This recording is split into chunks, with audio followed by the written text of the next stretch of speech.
여러분의 스마트폰 사진첩, 그냥 사진만 모아놓은 앨범일까요? 아니면 그 자체로 하나의 완성된 이야기일까요?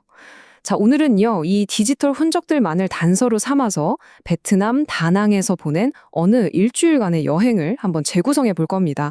과연 어떤 이야기가 숨어 있을지 지금부터 저랑 같이 한번 추적해 보시죠. 네. 바로 이 질문에서 시작하는 겁니다. 사실 카메라 앨범이라는 게 그냥 사진 모음이 아니잖아요. 보면 그 사람의 시간 순서, 경험의 조각들이 전부 담겨 있죠. 과연 이 흔적들을 꼼꼼히 따라가다 보면 이 사진을 찍은 사람이 뭘 보고 뭘 느꼈는지 거기까지 우리가 알 수 있을까요? 한번 탐정처럼 깊이 파고들어 봅시다. 자, 모든 이야기엔 시작점이 있잖아요. 우리의 재구성도 마찬가지입니다. 근데 시작부터 아주 멋진 풍경이 나오는 건 아니에요. 오히려 그 반대죠. 아주 딱딱한 이 여행의 사실을 담고 있는 데이터부터 시작할 겁니다. 자, 바로 이겁니다. 보세요. 이 항공권 예약 내역. 이게 이번 여정 재구성의 로제타석 같은 거예요. 누가, 어디로, 언제 갔는지 이보다 더 확실한 증거는 없죠. 말 그대로 우리 이야기의 뼈대라고 할 수 있습니다. 핵심 정보를 한번 짚어볼까요? 보니까 탑승객이 3분이네요. 고낙길, 이문구, 이동구님. 그리고 여행 기간은 1월 20일부터 27일까지 딱 일주일간의 여행이었군요. 자, 이제 이 뼈대가 확실해졌으니까 여기 한번 살을 붙여볼까요? 자, 기본적인 팩트는 다 확인됐어요. 그럼 이제 진짜 여행 속으로 들어가 보죠. 다낭에 도착한 이분들, 과연 어떤 풍경을 가장 먼저 마주했을까요? 사진첩을 보니까 아마 숙소였던 것 같아요. 높은 곳에서 내려다본 풍경부터 이야기가 시작됩니다. 와, 이 두 사진 좀 보세요. 정말 흥미롭지 않나요? 같은 장소인데 분위기가 완전히 달라요. 왼쪽은 모든 게 선명하게 보이는 맑은 날의 다낭이고요. 오른쪽은 아침 안개가 자욱하게 낀 뭔가 몽환적인 느낌의 다낭이죠. 야, 같은 곳도 시간에 따라 이렇게나 다르게 보일 수 있다는 걸 딱 보여주네요. 이게 바로 발코니에서 본 다낭의 매력인 것 같아요. 저기 저 높이 솟은 현대적인 건물들, 근데 바로 그 옆에는 거대한 산이랑 바다가 쫙 펼쳐져 있잖아요. 이런 현대와 자연의 공존, 이 대비가 정말 인상적입니다. 자, 이제 그만 내려다보고 지상으로 한번 내려가 볼까요? 사진들을 쭉 보니까 이번 여행의 메인 무대는 단연 해변이었던 것 같아요. 해변에서의 하루가 시간 순서대로 쫙 펼쳐집니다. 이야기는 이른 아침 풍경으로 시작해요.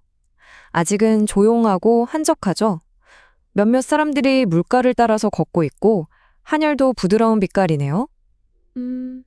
하루가 시끄러워지기 전 딱 그 평화로운 순간을 담았어요. 자, 근데 시간이 좀 지나니까 분위기가 확 바뀌죠? 이제 바다의 사람들이 북적이기 시작합니다. 다들 신나게 파도를 즐기고 있네요. 저 멀리 수평선엔 큰 배도 보이고요. 이제 해변이 본격적으로 깨어나는 시간입니다. 그리고 이 사진이 해변 이야기의 마지막 퍼즐 조각 같아요. 와, 저 끝없이 늘어선 파라솔이랑 의자들 좀 보세요.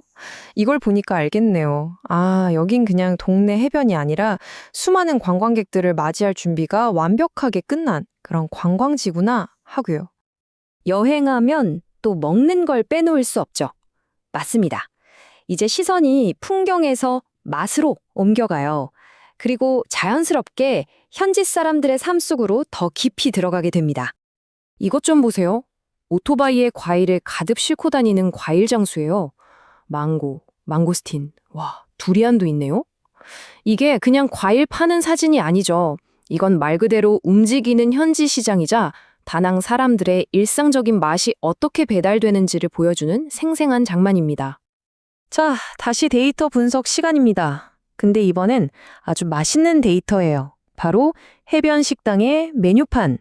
이것도 정말 중요한 단서입니다. 뭘 파는지도 알 수 있지만 동시에 현지 물가나 음식 문화 같은 것들을 엿볼 수 있거든요. 같이 한번 볼까요? 해산물 볶음국수가 15만 동, 계란볶음밥은 10만 동. 감자튀김도 있네요. 이건 6만 동, 펩시는 2만 동이고요. 재밌죠?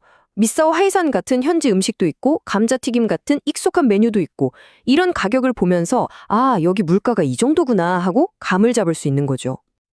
자, 이제 우리가 재구성한 여정도 거의 막바지입니다. 이제 마지막 사진들을 보면서 시야를 다시 한번 쫙 넓혀 볼게요.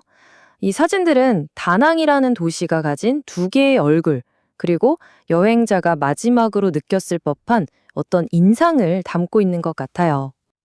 이 두 사진의 대비가 정말 기가 막힙니다. 왼쪽엔 번쩍번쩍한 새콩 호텔이 있어요. 딱 봐도 관광객을 위한 곳이죠.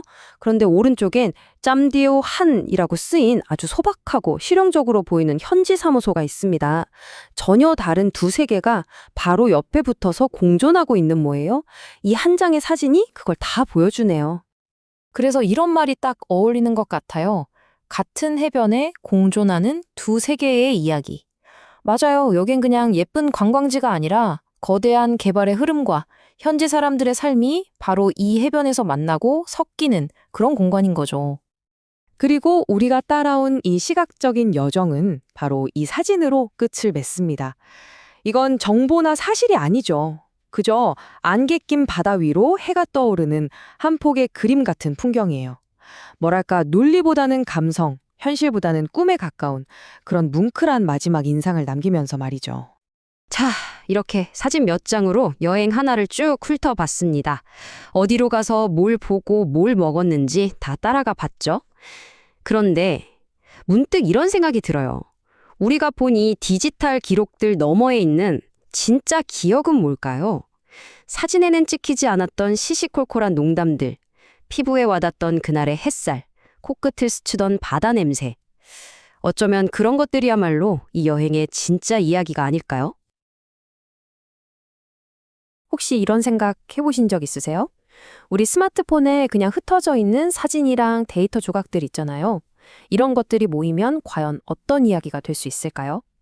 오늘은요, 바로 그 디지털 단서들을 하나하나 모아서 하나의 완성된 여행기를 만들어보는 그 과정을 따라가 보려고 합니다. 자, 이 멋진 사진 한 장으로 한번 시작해 볼까요?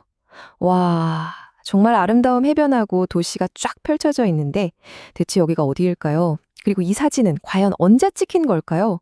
궁금증이 생기죠. 네, 바로 이게 오늘 우리가 풀어볼 핵심 질문입니다. 이렇게 그냥 툭툭 끊어져 있는 몇 장의 사진만 가지고 하나의 완전한 여행 경험을 재구성하는 게 과연 가능할까요? 그럼 첫 번째 단서 뭉치부터 한번 보시죠. 전부 다 높은 곳에서 아래를 내려다보면서 찍은 사진들이네요. 이 사진들을 딱 보니까 뭔가 되게 현대적인 호텔 발코니에서 탁 트인 해안선을 보고 있는 것 같죠. 한쪽에는 도시가 쫙 있고 다른 쪽에는 자연이 펼쳐져 있는 게 아주 독특한 풍경입니다. 좋습니다. 그럼 이제 시점을 좀 바꿔보죠. 높은 곳에서 내려와서 직접 땅을 밟았을 때는 또 어떤 단서들을 더 찾을 수 있을지 한번 살펴보겠습니다. 이거 정말 재밌는 대비 아닌가요? 위에서 이렇게 전체를 싹 훑어보는 거랑 직접 그 안으로 들어가서 해변의 일부가 되는 것. 와, 진짜 같은 장소인데도 느낌이 확 다르네요? 자, 그럼 지금까지 우리가 모은 시각적인 단서들을 한번 정리해 볼까요? 한창 공사 중인 높은 건물들이 보이고 넓은 해변도 있고 저 멀리에는 산이랑 바다 위 화물선까지. 이걸 다 합쳐보니까 뭔가 아시아 어딘가에 있는 한창 발전하고 있는 해안 도시, 이런 그림이 슬슬 그려지는 것 같지 않으세요? 네, 이제 대충 어떤 느낌의 장소인지는 알겠는데, 그래서 정확히 여기가 어디냐, 이게 아직 해결이 안 됐잖아요. 그쵸? 뭔가 결정적인 한 방이 딱 필요한 시점입니다. 그런데 말이죠, 만약에 이 모든 미스터리를 한 방에 풀어줄 그 열쇠가 사실은 처음부터 우리 눈앞에 있었다면 어떨까요? 바로 이거였습니다. 이야, 우리 탐사 과정의 로제타석이라고 할 수 있겠네요. 이 항공권 예약 정보 하나가 모든 걸 해결해 줄 겁니다. 자, 보세요. 드디어 모든 게 명확해졌습니다. 목적지는 베트남 다낭이었고요. 출발은 대한민국 서울. 여행 날짜는 2026년 1월 20일부터 27일까지. 탑승객은 고낙길, 이문구, 이동구 씨 이렇게 세 분이었네요. 와, 언제 어디서 누가라는 미스터리가 한 번에 다 풀렸습니다. 자, 이제 이렇게 구체적인 정보를 손에 쥐었으니 다시 사진으로 돌아가 볼까요? 이 새로운 사실들이 이 평범했던 사진들을 어떻게 살아 숨쉬게 만드는지 한번 보시죠. 이 사진 보세요. 아까는 그냥 메뉴판이구나 했는데 이제는 훨씬 더 재밌게 보이죠? 바로 해변가 식당의 메뉴판인데 여기서 현지 음식 문화는 물론이고 물가까지 생생하게 느껴볼 수 있습니다. 여기 보면 미사오 하이산이라고 되어 있네요. 해산물 볶음국수 같은 건데 가격이 15만 동입니다. 15만 동. 감이 잘 안 오시죠? 이게 미국 달러로 환산하면 대략 6달러 정도 되는 돈이에요. 어때요? 이제 막연한 숫자가 아니라 이 정도 가격이구나 하고 확 와닿죠? 이 두 사진을 나란히 놓고 보니까 정말 다낭의 모습이 한눈에 들어오네요.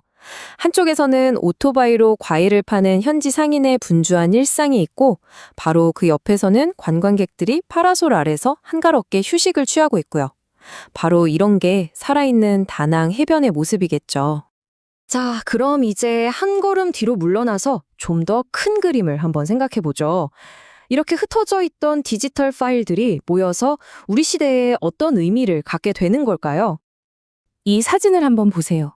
해질녘 해변을 걷는 사람들의 실루엣. 이런 사진은 어떤 구체적인 사실을 알려주기보다는 그 여행의 감성이나 분위기, 그 순간의 느낌 같은 걸 담고 있잖아요. 바로 이런 조각들이 모여서 우리의 기억이 되는 거겠죠. 네, 이게 바로 오늘 이야기의 핵심입니다. 디지털 메모리라는 거죠. 우리가 찍은 사진, 예약했던 티켓, 이런저런 데이터 조각들이 하나로 합쳐져서 그 경험 전체를 담아내는 한 장의 현대적인 엽서가 되는 겁니다. 자, 그럼 마지막으로 여러분께 질문 하나 던지면서 마무리할까 합니다. 지금 여러분의 스마트폰 사진첩 속에는 과연 어떤 이야기가 펼쳐지기를 기다리고 있을까요? 한 번쯤 들여다보시는 것도 재밌을 것 같네요.